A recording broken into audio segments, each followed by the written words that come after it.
we are entering the 4th day of Elul, Daled Elul. So the first day, I told you, we made a switch in the mind. If you didn't do the switch yet, then you can still do the switch. But nothing's going to work without turning the switch.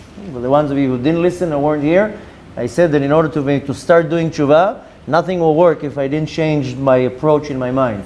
If my mind is not set that I'm going to do it, it's not going to work. The next day, we made a list, a very detailed list. Whether you write it in columns or lines, it doesn't matter, but the list had a whole list. I don't want to repeat it. Yesterday I repeated it. It took half the class just to repeat it. But of course, the list doesn't have to be done in one shot. If after 3 days you remember, then you add another thing. But nevertheless, in the list, we were talking about, again, to write the mitzvot that I do, the mitzvot I don't do, the sins that I do, the sins that I don't do, and so forth. And again, I don't want to waste the time of the class on that. Yesterday, we started talking about, specifically in that list, about the sins that I repetitively do. Not the sins that I didn't do, that I do by mistake. The sins that I'm aware of, and I repetitively redo these sins. And the point was to meditate on, why am I doing these sins repetitively? Is it coming from a te'ava? It's coming from a desire? Is it coming from my ego? Is it coming from me being lazy? Where is it coming from? But nevertheless, we concluded by saying that I have to go through the list of the sins.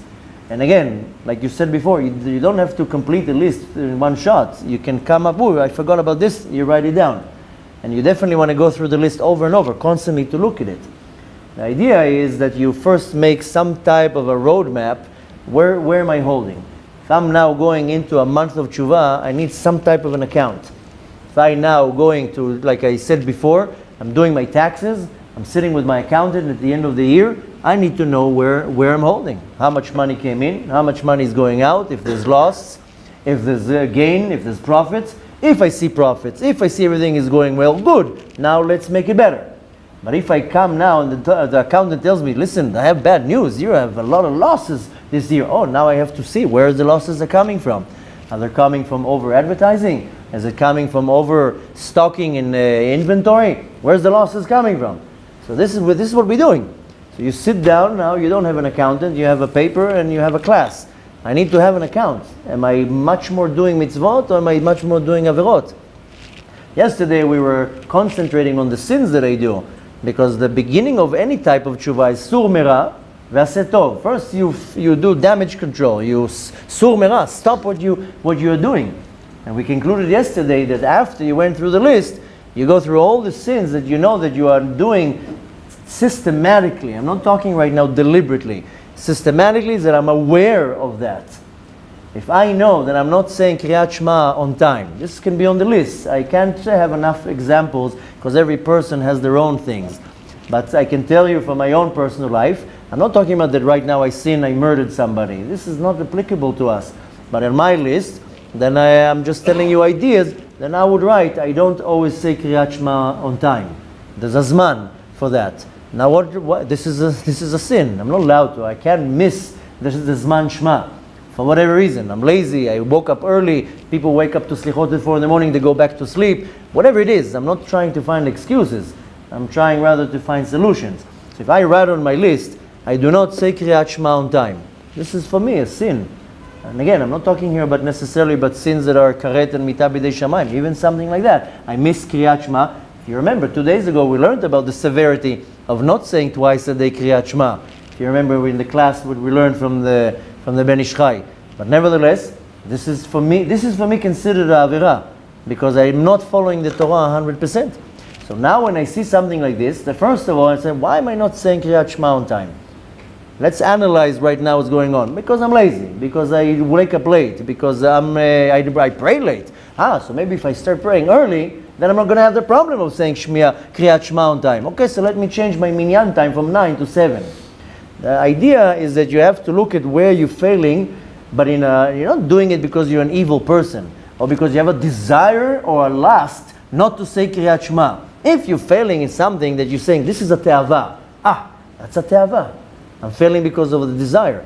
But if here, and on the other hand, I'm not saying Kriyat Shema on time, that's not a te'ava, that's not a desire. It might be laziness, might be forgetfulness, might be not responsible. It's not coming from a place of te'ava. Okay, so how do I fix that? How do I fix that? Change your minyan time. How do I fix that? Then put that in the highest of your priority, that when you wake up in the morning, you say Kriyat Shema. Whatever it is. I'm just giving you examples so you'll see the idea of this practice, because every person writes different things in their lists. For me to write in the list might not be the same with another person. Might be what I'm writing in my list, for you might be something that doesn't even exist on the list. So I'm saying not sins that you do deliberately, dafka sins that you have a difficulty, but it's systematically, that you are aware of that. Like I told you yesterday that I met this guy and I told him to check the clothes for shatnez. He told me, oh, you know what, I forgot about it completely. Shatnez is mixing wool and linen. And I told him that, and he's like, you know, for years I didn't even check anything. I told you it wasn't even in the back or the front of my mind. Sometimes you are aware of things that you're doing and you're repeatedly doing it. So yesterday we concluded by that you have to have the awareness, the consciousness about it, admitting, you have to admit, and then you do whatever you can to stop doing it, especially for these 40 days. Why? Because you need to detox this sin out of your system. Today what we want to do is the complete opposite, is looking at the mitzvot that I do. So going back to the list that we were talking about, there's two columns. One mitzvot that I'm doing great, that I write down on the list, the mitzvot that I'm doing amazing. I pray early in the morning, check. I say Birkat Hamazon every day, check. I can't think of enough ideas, but I write down and I can, so to say, tap my back and saying, here I'm doing great. And then I'm looking at the mitzvot that I don't do at all. And why don't I do that? Why don't you say Birkat Hamazon every day? Because you're lazy? Because you are allergic to bread? Because what's the reason why you don't do the mitzvah? Now, of course, like Tzipi said in the beginning, I can't go the whole 613 mitzvot. I have to see what's in my day-to-day mitzvot. There's a lot of mitzvot. There's nothing much to do with me. If I live in outside of Israel, then I don't have an issue with masrot and doing maser on the fruit. That's not even in the front of my mind. But if I'm a farmer or I live in Israel and I only eat my organic fruit that I buy in a specific place, that should be on the top of my priority, is that I have to do masrot on the fruit. Or if I have fruit trees in the backyard. So every person, of course, is completely different. But when I go through the list of the mitzvot, and of course you can add as you go, you question, why am I not doing this mitzvah? And you have to come up with a mitzvah. You know, some people say, listen, I don't like walking with tzitzit the whole day. I only put tzitzit when I cover myself with a talit. Okay, why don't you walk with a tzitzit all day? You're hot. It's not nice. It doesn't wear well with your fashion. What? Where is it coming that you don't want to do this mitzvah? Now, what's the importance about that? Because now we're in the first week of Elul, then I have to make a good foundation. Next week and the following week, it will start becoming a little bit more interesting, the process of the Teshuvah. Here now we have to go by the foundation. And when I analyze the mitzvot that I don't do, the importance of it to do Teshuvah for something that sin that I transgress is easier. If I mix wool and linen, if I mix meat and dairy, whatever it is, it's a mitzvah lo ta'aseh, it's much easier to do Teshuvah. Just stop doing it. That's it. But if I now look back and I say, you know what? I really don't say Birkat Hamazon every day. On Shabbat, maybe I squeeze in one of the meals. How are you going to pay back now all these Birkot Hamazon that you could have done? I'm not talking right now that you missed, a person missed tefillin. How are you going to pay it back? It's a mitzvah taseh. How do you do Teshuvah for a mitzvah taseh? The moment doesn't exist anymore. You had the opportunity. What do you do now? Now, I know it sounds a little bit unfair, but believe it or not, the Kadosh Baruch Hu, I told you, he gave us on Rosh Chodesh Elul a coupon. Now, I can retroactively fill up 11 months backwards with what I do this month. And I know it sounds a little bit not fair, because one might say, hey, let me be lazy the whole 11 months, and then in Elul, I'll just pack it in. So this is not the system, but already now, I'm after the fact.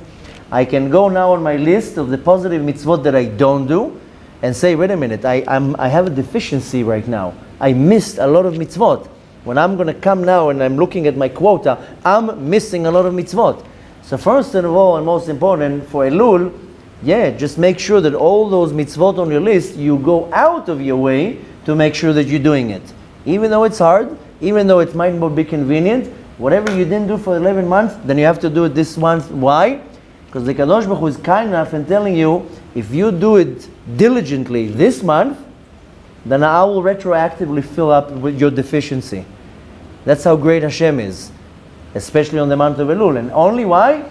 We explained that already a few days ago. Rosh Chodesh Elul, Hashem gave us a coupon. In America, it was Labor Day. They gave you also coupons for shopping for less. Kadosh Baruch Hu on Rosh Chodesh Elul gives you a coupon and says, whatever you do this month, I will retroactively fill it up. So what you want to do is go through this list and see what are the mitzvot that I systematically don't do. I want to know why am I not doing it.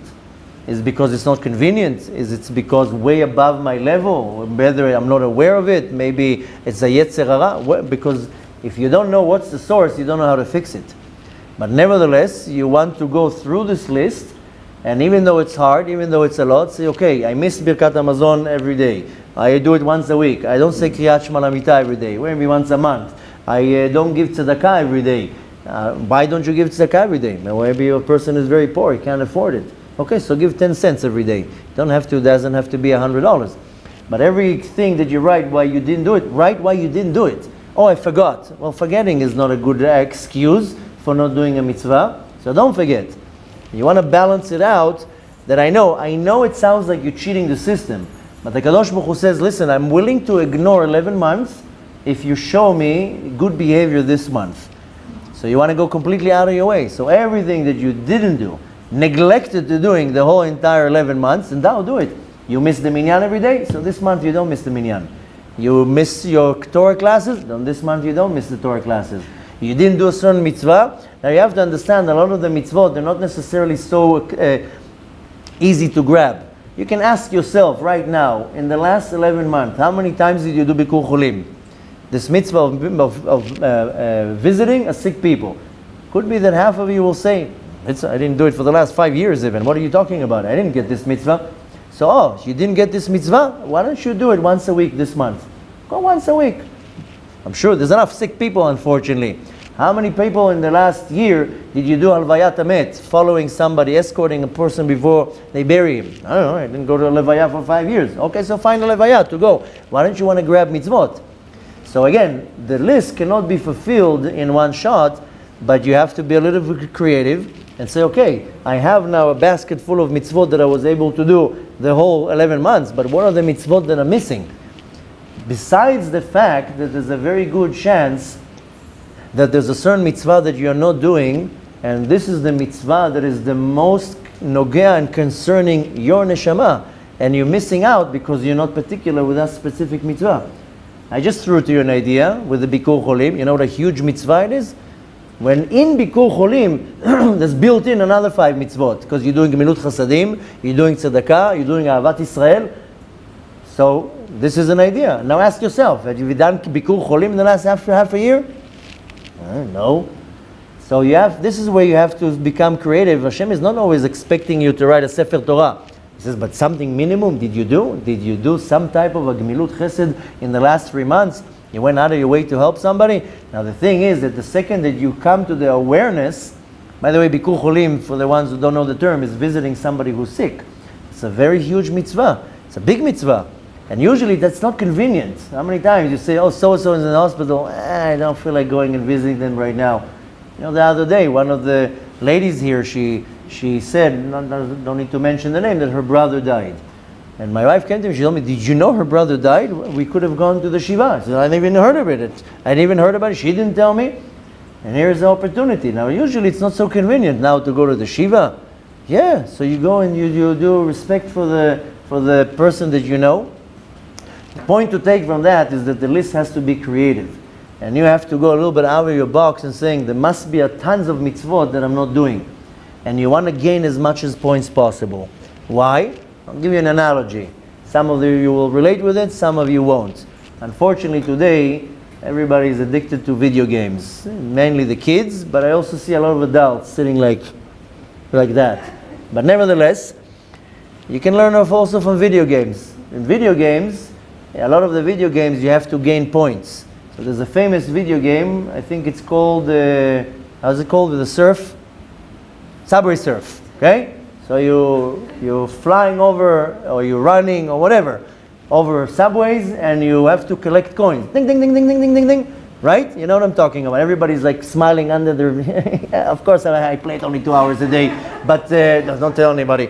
But the point is that you're like kind of like flying. You have to run away and dodge all sorts of things. But every now and then, and I don't really know the rules of the game, I'm just the idea. Every now and then you like eat like a surprise, and suddenly you have superpowers, and you're like flying 10 times faster, or you're able to jump fast, right? Or whatever you touch, you get double the points. Whatever, the terms are not so important, the idea is. So imagine now the whole year you're playing Subway Surf with Hashem, but on Elul, it's like you had that surprise, so whatever you do, it's 10 times more points. You get the analogy? So on Elul, Kadosh Baruch Hu is telling you, whatever you grab on this month, I will consider it like as if it was 1,000 times more, or 10 times more, or 100 times more. Don't take my word on the 1,000 times, that's my terms. But the Kadosh Baruch Hu says, throughout the year, you did a certain mitzvah, but you do this mitzvah on Elul, I will consider it like it was much, much more. So you want to make sure that you go through the list of the mitzvot and saying, first of all, what are the ones that I'm doing? Good. Make a check, and you have to continue doing it. And I also like to do the analysis why these mitzvot are easy for me and these mitzvot are not easy for me. But once that I can kind of summarize the mitzvot that I'm missing in a systematic way, that you can grab them like that. You know, Birkat Hamazon is a mitzvah that you can grab like that. All it takes is 7 minutes to read something, and most people really brush it off. I told you already, people will drive half an hour across to the other side of town just to get the pizza that is mezonot, just not to say Birkat Hamazon. But you're wasting half an hour on driving there. Just say the Birkat Hamazon already. Why wouldn't you want to grab this mitzvah? What does it take? 7 minutes to sit down on your tuchis and read the 2 pages in the Siddur? You're eating anyways. Anyways you're eating. So eat a little piece of bread.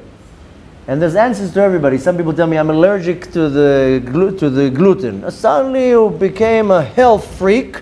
All day long I see you eating rogalach and borek kasim. Suddenly when it comes to the bread, suddenly you're gluten free. I just saw you eating like 5 rogalach in 5 minutes ago. What happened to the gluten over there? So the idea is, just to summarize it, you have to be honest. You have to be on top of your own game and say, who am I fooling? And I have an opportunity now to, as they say in the street language, pack it in. You have now 30, we don't have already 30, it's already 27 days. Pack it in as much as you can, because you don't know where you're holding with your sins. Might as well put a lot of weight on the right scale where you have a lot of mitzvot. So it's very important you go through the list, see the mitzvot that you're systematically missing, and everything has an answer. I have an answer for everything. If somebody says, I don't have money to give tzedakah, so give 10 agorot. Or you know what, so take 10 minutes out of your day and do tzedakah, not with money. Do tzedakah with your time. You have a car, drive somebody. You have a house, let them sleep on the bed there. You have some type of knowledge in something, then assist them. Whatever it is, the point to take here is to understand that we're on the video game, that now you are doubling and tripling your points, and you have to increase as much as you can. And again, I'm repeating myself, I know it sounds like you're cheating the system. Not suddenly I'm going to convince Hashem I'm so good. Suddenly I'm trying to convince Hashem that I'm good. Hashem is telling me, I know you're not good, but I'm going to give you an extra push, and you can convince. I know I do that with my kids. Ask Yosef, I do that with my kids. If you now prove in the next hour or two, then I'll ignore the past. So yeah, Hashem is negotiating right now. So take the coupon that Hashem is giving you, and don't waste this month, because we started 4 days ago that I told you that usually people wake up 2 days before Rosh Hashanah. I could have done so much. And you have to be really on top of your game.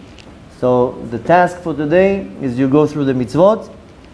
I know it's a little bit technical this week. Next week is going to become a little bit more interesting in how to really work on my own teshuvah. It will become more interesting, but much more harder, because it's not about sins and mitzvot. It's about many other things. How many people I have to forgive? How many people I have to forget? How many times I have to go now and make amends with the mess that I made with my mouth or with my behavior? So the teshuvah has to be in a very systematic way. So first we knock off the basics, the do's and the don'ts. Yesterday the don'ts, today the do's, tomorrow we'll continue B'ezrat Hashem. But don't miss the opportunity, because now you have a opportunity to double, triple, quadruple the points that you're getting on your mitzvot. I know maybe some people will not relate with the example that I gave with the video game, but you get the idea. And Hashem says, now you'll get more for your money. Once your dollar was worth $1, now your dollar will be worth $5. You know how they make these campaigns. Now I'm sure that in Elul is going to be a lot of them. For every dollar you donate today, the matches will give $3. So you think they invented it? Hashem invented that. Hashem says, for every mitzvah you do today, I'll consider it like as if you did 3. Or the ones that you missed the last 3-4 months, I will ignore it. So yeah, so take advantage of that. It's not cheating the system. And the point to take from that is when you do something systematically. Now for 40 days till Yom Kippur, yesterday I told you when you're preventing from the sin for 40 days, it's a detox to the system. It's the same thing with the mitzvah. Do the certain mitzvah forcefully for 40 days, you'll see that after Yom Kippur, 50% of these mitzvot that you're forcefully doing will stay, will remain. It's in the system already. You might drop off a few others, but the point is that you take yourself to a much higher level, because Elul is the step for the next level. And you want to look back and saying, last year I was here, next year I have to be here. L'ad Hashem should be successful in the daily task. רבי חנניה בן הקשיא אומר, רצה הקדוש ברוך הוא לזכות את ישראל, לפיכך הרבה להם תורה ומצוות, שנאמר, אדוני חפץ למען צדקו יגדיל תורה ויאדיר.